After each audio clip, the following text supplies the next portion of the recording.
хабару гузоришҳои рӯз барномаи иттилоотии пайғом аз телевизиони Симои шаҳри Панҷакент манзуратон аст. Дар студия бо шумо муин Саата Мулоева ва коргардон Исмоилҷон Холов мебошем. Инак дар барномаи мо тамошо кунед.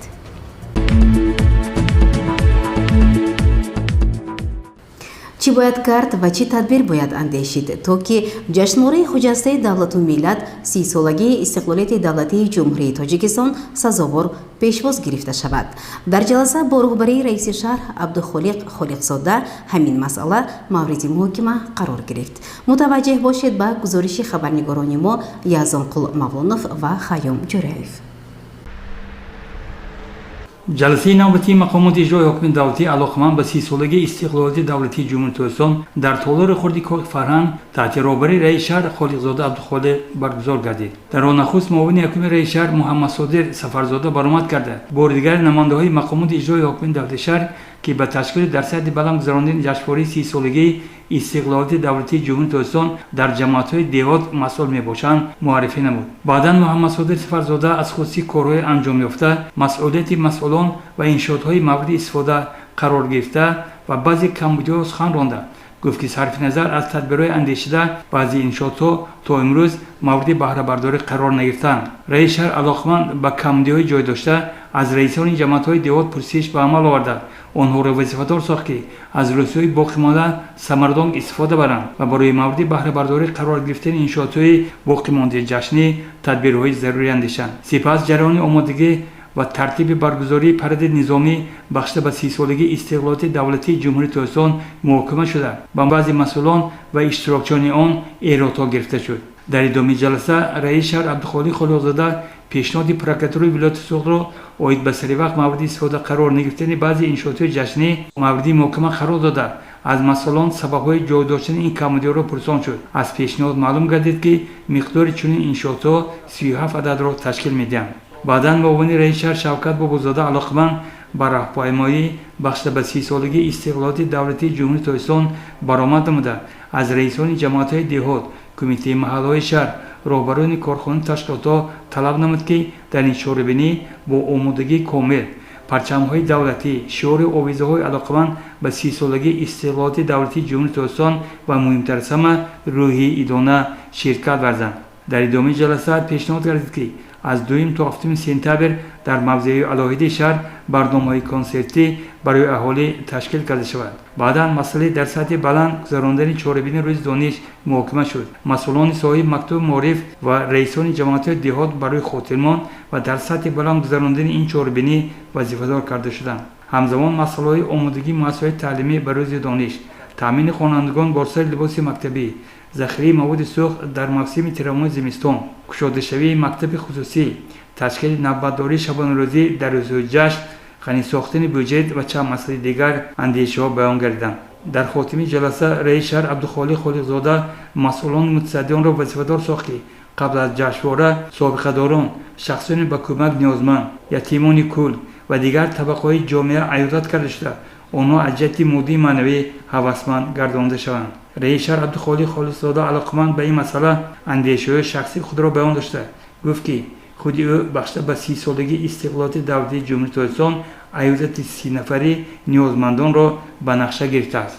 در خاتمه جلسه رئیس شهر عبدالخالق خالقزاده اظهار باور نمود که راهبران و مسئولان در همه سطح و جانبداری از سیاسی سازنده اساسگذار صلح و وحدت ملی پیشوای ملت پرزیدنت جمهوری تاجیکستان محترم امام رحمان در اطراف مقامات اجرایی حکم دولتی شهر با نقش و نیت‌های نیک سرجم نموده سالگرد پرشرف و پرافتخار استقلالیت دولتی جمهوری تاجیکستان را با روی ادانه، با تحفه‌های ارزنده و مهمتر از همه باوری به فردای نسبتاً خوب و درخشان کشور عزیزمان تاجیکستان رو به رشد و ترقی و صاحب استقلال پیشواز خواهند گرفت.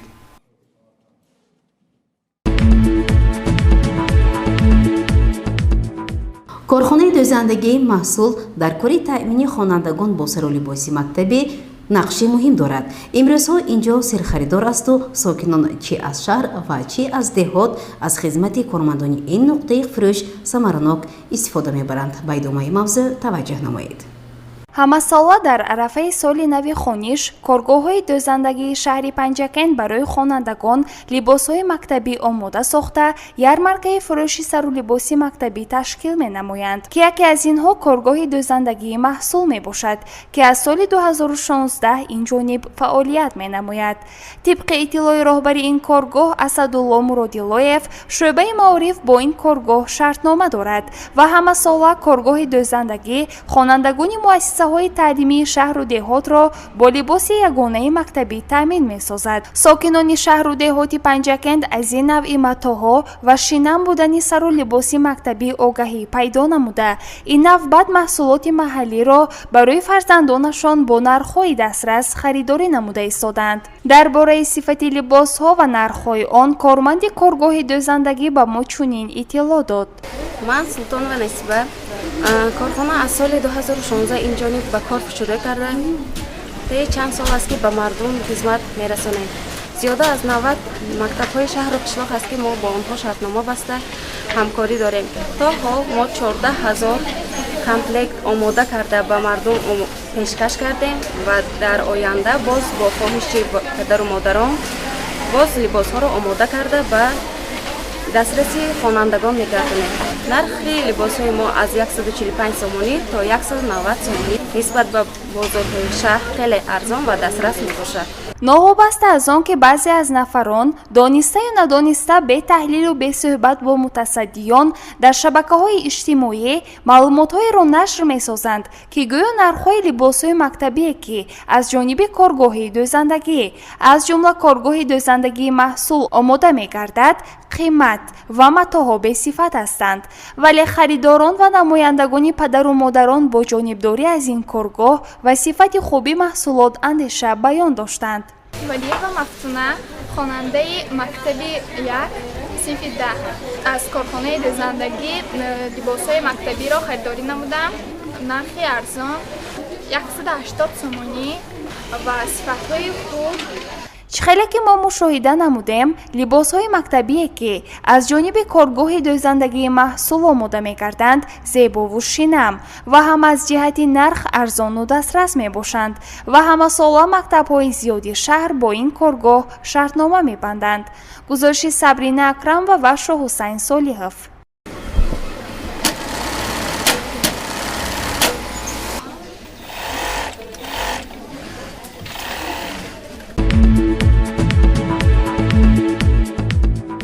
Панҷакенти Босонӣ барои сазовор истиқбол гирифтани ҷашни фархонда 30-солагии истиқлолияти ҷумҳурии Тоҷикистон омодагӣ мегирад. Ба ин муносибат корҳои созандагию бунёдкорӣ идома доранд. мутаассифона баъзе ҳолатҳо ҳусни шаҳри Босониямонро догдор месозад. гузориши хабарнигорони мо ин мавзӯъро пурра месозад. ба ифтихори ҷашни 30-солагии истиқлолияти давлатии ҷумҳурии Тоҷикистон бунёди садҳо иншоот ва кабудизоркунии кӯчаву хиёбонҳо дар ҷараён буда, дар ҳама ҷо омодагиҳо дар сатҳи баланд аст, вале ҳастанд кӯчаву хиёбонҳое ки бо дидани он табъи кас хира мегардад. худ нигаред ба ин навор ки дар кӯчаи хиёбони ба номи Рӯдаке як қисме аз деворҳои биноҳо рехтаву дарахтоне ки бо ҳазор азоб онро парвариш намуданд хушкида ва алафҳову гулҳои зебо ҳама аз беобиву беаҳамиятӣ нобуд гардиданд. пас саволе ба миён меояд ки масъули ин дарахтону гулу гулбутаҳо чаро чораи намеандешанд? оё душвор аст ки ба парвариши дарахтоне ки баҳри зебоии шаҳр шинонида шудааст машғул гардидану сабзаҳоро обёрӣ карданд? ин дар ҳолест ки аз паҳлӯи ин дарахтони хушкида ҷӯи об равон аст. корхонаи фаръии давлатии хоҷагии манзилию коммуналии шаҳр чанде пеш эълон намуда буд ки сагҳои дайдуро несту нобуд месозад, вале худ нигаред ба ин саҳна ки сагҳо дар болои майсаҳои кӯча чун хонаи худ истироҳат доранду боиси ифлоси кӯчаву хиёбонҳо мегарданд. пас чӣ метавон кард? чора чист? дар пеш моро ҷашни бузурге ҳасту онро бояд дар сатҳи баланд пешвоз бигирем, зеро Панҷакент нез яке аз шаҳрҳои қадима буда ҳамарӯза дар он ташрифи меҳмонон дар назар аст. умед бар он менамоем ки масъулин баҳри бартарафсозии ин камбудиҳо чорае меандешанд ва шаҳри азизимон низ бо зебогиву тароват 30-солагии истиқлолиятро ҷашн мегирад. гузориши Мартаба Раҳмонова ва Исмоилҷон Холов. дар ҷамъияти дорои масъулияташ маҳдуди маърифатпарвар ҷиҳати таъмини мактаббачагон бо саролибоси мактабӣ тадбирҳои зарурӣ роҳандозӣ мешаванд. Тафсилоти бештар дар гузориши хабарнигорони мо. бо фаро расидани соли нави таҳсил харидории сарулибоси мактабӣ яке аз муҳимтарин амал буда пеш аз ҳама сифати маҳсулот таваҷҷӯҳи волидонро ба худ ҷалб менамояд. дар ин раванд дар шаҳри деҳоти Панҷакент ҳастанд коргоҳҳои дӯзандагӣ ки барои мактаббачагон либосҳои мактабӣ омода менамоянд. ҷамъияти дорои маҳсулияташ маҳдуди парки технологӣ дар назди донишкадаи омӯзгории Тоҷикистон яке аз чунин коргоҳҳои дӯзандагӣ аст. дар ин бора суҳбате доштем бо директори сехи дӯзандагии маърифатпарвар Моҳира Амонқулова. аз ҳамарӯза дастгириву ғамхориҳои асосгузори сулҳу ваҳдати миллӣ, пешвои миллат, президенти муҳтарам Имомалии Раҳмон, мо модарон хеле хурсанд ҳастем, зеро ки барои кӯдакони имрӯзаи мо либоси ягонаи мактабӣ ки аз истеҳсоли худамон баромада истодааст, ҳамаи модарон, падарон имрӯз хурсанд ҳастанд ва имрӯз мо дар ҳамин сехи дӯзандагии маърифатпарвар 60 нафар модароне ки дар хона менишастанд, онҳоро бо кор таъмин кардем. онҳо имрӯз бо ҳунарҳои худ либоси бачагона яъне мактабӣ бароварда истоданд. мо то имрӯз 3700 ҷуфт либоси мактабӣ бировардем ки ҳама харидорӣ карданд ва мизоҷон имрӯз раҳмат гуфта истоданд. мо бо литсеи худамон шартнома дорем. боз инчунин бо 4 мактаби миёна шартнома карда онҳоро имрӯз бо либоси мактабӣ таъмин намудем. воқеан рӯзҳои охир баланд шудани нархи либоси мактабӣ ва паст будани сифати он дар сомонаҳои иҷтимоӣ сару садоҳои зиёдеро ба бор овардааст. ба хотири муайян намудани оне ки ин то куҷо воқеият дорад ва волидон то куҷо аз сифати молии ҷамъияти дорои маҳсулияташ маҳдуди маърифатпарвар розӣ ҳастанд, суҳбате доштем бо харидорон. ман Сулова Парвина, истиқоматкунандаи шаҳри Панҷакент. мо падару модарон имрӯз хурсанду хушбахт ҳастем ки барои фарзандонамон либосҳои истеҳсолӣ аз сехи дӯзандагии маърифатпарвар гирифтем. хеле босифат мебошад, раҳмат, дасташон дардро набинад.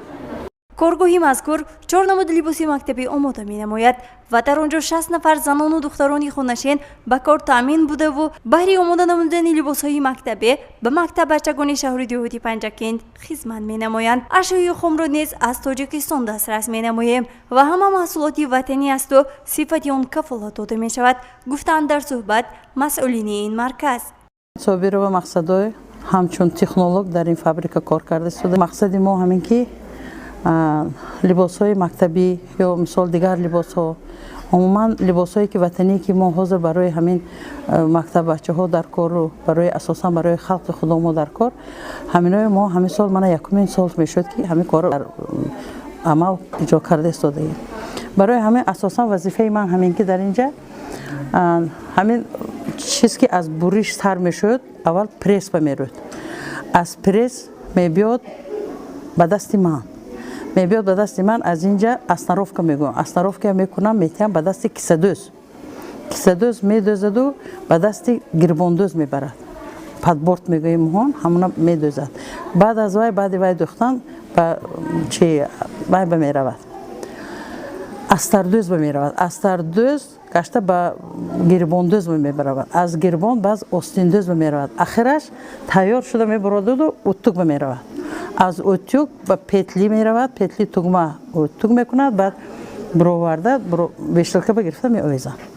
ҳамин ба аллакай мо либосомо тайёр мебарод берун. ба буругдӯз 3-4 кас кор мекунад, як буруг дасти 3-4 кас мебарояд, костюм аз дасти 7-8 кас мебарояд, агар ки кор бисёр бошад, агар аз дасти 14-20 кас мебарояд. барои ҳамин ин кори фабрика ҳамин ҳаст.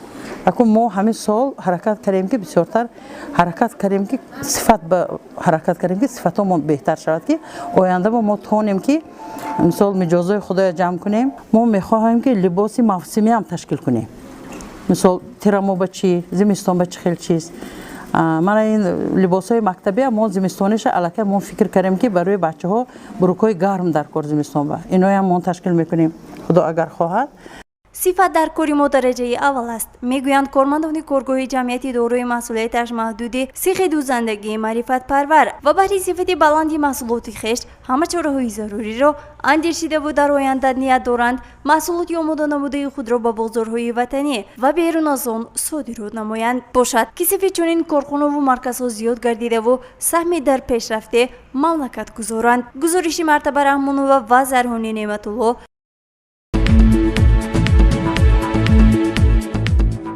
корҳои таҷдиду азнавсозии манораи пахши телевизиони ширкати садо ва симо идома дорад.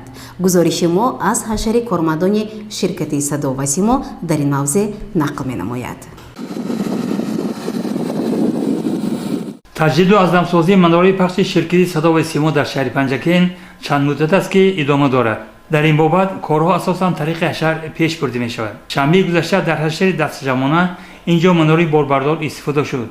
он имкон дод ки сурати корҳо хеле тезонда масъулноки меҳнат бештар гардад. қобилияти дониши хоби равнандаи манораи борбардор дар ин мавзеъ сабаб шуд ки на танҳо сурат балки сифати корҳо низ ба куллӣ беҳтар гардад. роҳбарияти ҷамъияти дорои маслиҳати маҳдуди ширкати садо ва симо дар шаҳри Панҷакен имрӯзҳо баробари навнамудани манораи пахш ҳамзамон тадбирро андешта истодааст то таҷҳизотҳои зарурии замонавӣ харидорӣ шаванд. бояд тазаккур дод ки роҳбарияти ширкат инҷо баробари манораи пахш ҳамзамон сохтмони хоничаи алоҳидаро барои таҷҳизотҳои техникӣ анҷом дод истодааст. дар ин бобат кормандони ширкат аз роҳ бар сар карда то наворбардору танзимгарони телевизион саҳм мегузоранд. мо бовар дорем ки арзансозии манораи пахш тӯҳфаи арзанда мегардад ба 30-солагии истиқлолияти давлатии ҷумҳурии Тоҷикистон. гузориши аз Зунқул Мавлон ва Шӯҳсан Солиев аз манораи пахши ширкати садо ва симо дар шаҳри Панҷакен.